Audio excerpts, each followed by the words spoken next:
नमस्कार, मैं हूं मिलन विजयवर्गीय और आप देख रहे हैं एमपी एक्सप्रेस। इस वक्त हम मौजूद हैं मध्य प्रदेश की राजधानी भोपाल में। तमाम चीज़ें चल रही है मध्य प्रदेश के अंदर। डॉक्टर मोहन यादव ने ध्वजारोहण किया लाल परेड मैदान में। तमाम चीज़ें हुई और तमाम विकास के कार्य चल रहे हैं। अभी इंदौर में तमाम घोषणाएं करी, तमाम रोडों का विकास हुआ अभी डॉक्टर मोहन यादव ने।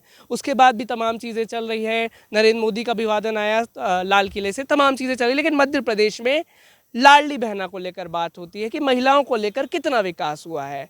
खास करके डॉक्टर मोहन यादव के शासन में, शिवराज सिंह चौहान के शासन में पहले क्या हालात थे, दिग्विजय सिंह के टाइम पर, इस पर भी बात करेंगे। क्या नाम है मैम आपका? मैं एडवोकेट वैशाली महाले।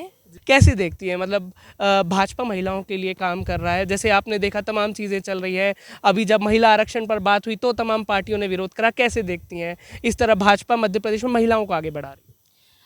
एक समय था जब कांग्रेस का शासन था यहाँ पर, उस समय हम देखते थे कि किस प्रकार से बच्चियों की संख्या कम होते जा रही थी, जिस पे हमारे पूर्व मुख्यमंत्री शिवराज सिंह चौहान जी ने लाडली लक्ष्मी योजना को लाकर कहीं ना कहीं कन्या भ्रूण हत्या पर काम किया, जिसके कारण आज बालिकाओं की, महिलाओं की संख्याओं में बढ़ोतरी हुई है।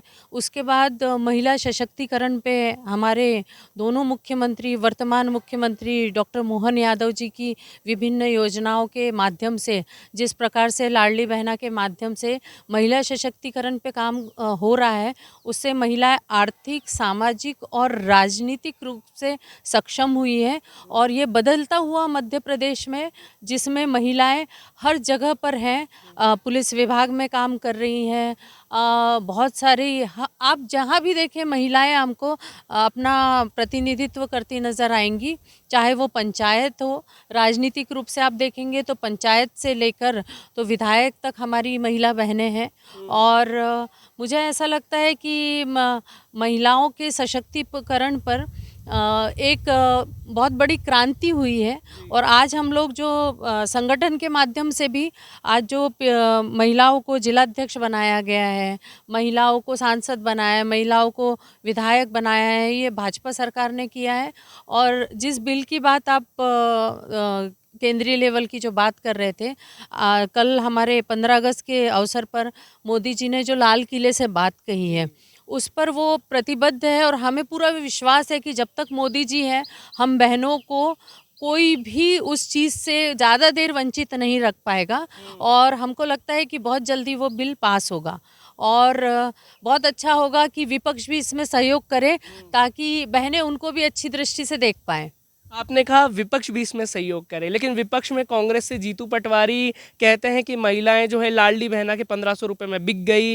इन पैसों से मध्य प्रदेश की महिलाएं सबसे ज़्यादा नशा करती हैं। ऐसे भी बयान है। कैसे देखती हैं जब कांग्रेस का प्रदेश अध्यक्ष ऐसे बयान देता है? नहीं, देखिए, ये तो उनकी सोच का यानी बहुत ही विकृत रूप है कि 1500 रुपये में बिक गई, ये कहना तो बहुत ही गलत है। क्योंकि छोटी छोटी योजनाएं तो बिकते तो वो लोग हैं जो इधर उधर होते हैं, लेकिन लाडली बहना पिछले कई सालों से भाजपा को वोट करते आ रही है। वो बिका हुआ वोट नहीं है, वो उनका अधिकार है जो कभी कांग्रेस नहीं दे पाई थी। और पैसे से कोई नहीं बिकता है, पैसे लेके भी लोग वोट नहीं देखते हैं। जब काम देखते हैं, विकास देखते हैं, महिला सशक्तिकरण पे काम देखा है, तब कहीं जाके बहनों ने वोट दिए हैं, वरना पैसे लेके भी वोट नहीं देती थी। आप क्या देखती हैं मध्य प्रदेश में लाडली बहना, तमाम योजनाओं पर तो हमने बात करी। पहले दिग्विजय सिंह का शासन था 2003 से पहले, तब और आज के समय में क्या अंतर देखती है महिला सुरक्षा और तमाम चीज़ों को लेकर? देखो, कांग्रेस तो शुरू से ही महिला विरोधी रही है और वो कभी नहीं चाहेंगी कि अपनी बहनें आगे बढ़े। और खास करके भारतीय जनता पार्टी में तो भाजपा के मतलब बहनों के लिए इतने सारी योजनाएं चलाई हैं। तो हम तो वैसे भी देश के अपने प्रधानमंत्री जी और वर्तमान अपने मुख्यमंत्री मोहन यादव जी को हम बहुत बहुत सभी बहनों ने बहुत बहुत धन्यवाद देते हैं कि इतनी सारी योजनाएं हमारी बहनों को इसमें आर्थिक और सामाजिक और हर चीज़ से उन्हें हमको आगे बढ़ाया है। एक टाइम ऐसा आता था कि हम लोग अपने पतियों से, अपने भाइयों से पैसे मांगते थे तो वो भी नहीं मिलते थे, छोटे छोटे सब्जी भाजी अपने खुद के खर्चे के लिए। आज तो बहनें, लाडली बहना के सब पैसे मिल रहे हैं, 1250 से 1500 हो गए। अब और नया ऑफर आने वाला है। तो हम तो बहुत बहुत धन्यवाद देंगे हमारे सीएम साहब मोहन यादव जी को कि हमारी बहनों के लिए इतना वो कर रहा है। और पूर्व में भी जो थे शिवराज सिंह चौहान जी, वो भी अपनी बहनों के लिए और अपने देश के यशस्वी प्रधानमंत्री जी, सभी बहनों की तरफ से मैं बहुत बहुत धन्यवाद देती कि उन्हें इतनी सारी योजनाएं एक बात ये बता दीजिए, पैसे उपयोग में कैसे आ रहा है? क्योंकि कांग्रेस तो कह रही है कि इन पैसों से मध्य प्रदेश की महिलाएं नशा करती हैं और सबसे ज़्यादा देश में नशा करती हैं, ऐसा आरोप लगा रही है कांग्रेस। वो तो हमेशा से झूठ बोलते ही है ना बहनों को। मैंने आपको इसके पहले बोला भी कि वो महिला विरोधी रही है। महिला विरोधी वो पहले से थे, अभी और आगे भी रहेंगे। वो कभी अपनी बहनों का हित कभी चाहेंगे भी नहीं। और रही बात इस देश की बहन और बेटियां कभी नशा नहीं करती हैं। ये जीतू पटवारी जी ने अभी बोला कि यहाँ की बेटियां और बहनें अभी शराब पीती हैं, ये गलत बोला उनने। अब तो उनके खुद के भाई नशे के केस में फंस गए। फंसे ना, बिल्कुल जो जैसा करेगा वैसा ही पाएगा। वो कहते हैं ना कि दूसरों के लिए गड्ढा खोदता है तो खुद गड्ढा गिरता है। मेरे घर के सामने गड्ढा होगा तो मैं ही गिरूंगी ना, दूसरा नहीं गिरेगा। तो वो अपनी बहनों जैसे सबको बहनों माने तो सब कुछ अच्छा होगा। अच्छा, मध्य प्रदेश में कहीं डर तो नहीं लगता महिलाओं को बाहर निकलने से रात को? क्योंकि पहले ऐसी बात सामने आती थी, खासकर मुरैना तमाम जिलों में, कि महिलाओं की चेन खींच ली, किडनैपिंग, तमाम मामले जो हैं मामले सामने आते थे। अब महिलाएं डरती हैं क्या बाहर निकलने से? बिल्कुल नहीं, अब तो बहुत साहसी और उनको इतना बल आ चुका है कि कुछ कह नहीं सकते। वो तो अपने मामले खुद निपटा लेती है। वो तो बहुत ज़्यादा जब क्रिटिकल होता है तब कहीं जाके वो थाने पहुंचती है। अपने मामले बेटियां खुद निपटाती है। आज हमारे संघ ने इतनी बेटियों के आज सब डंडे चाकू ये सब चलाने के लिए सब वो लगा है। आप संघ सबको सिखाता है, लाठी चला रही, हत्या। हाँ, विशेष अपराध हो नहीं रहा है क्योंकि हमारे शासन का कहीं ना कहीं डर है। और जिस प्रकार से शासन काम कर रहा है तो महिलाएं अपने आप को मजबूत स्थिति में पाती हैं और सुरक्षित महसूस करती हैं। तो हमको नहीं लगता कि वो जो समय हमने कांग्रेस कार्य के समय देखा था और आज के समय में ज़मीन आसमान का फ़र्क है। अच्छा, लगातार जो है सरकार बेटी बचाओ बेटी पढ़ाओ तब तमाम अभियान चला रही है, कितना आप अंतर देख पा रही हो? क्योंकि तमाम ग्रामीण जिले में पहले के समय में था कि बेटियों को शहर में ना भेजा जाए, लेकिन आज हम जिस जगह पे खड़े हैं एमपी नगर में, यहाँ तमाम प्रदेश भर से लड़कियाँ आती हैं, खासकर नीट जेईई की तैयारी करने, और सफल भी होती है। कैसे देखती हैं आप तो ये परसेंटेज देखिए कि पूरे देश में, मध्य प्रदेश की तो बात है ही, पूरे देश में आज बच्चियों का सक्सेस परसेंट जो है वो बहुत बड़ा है।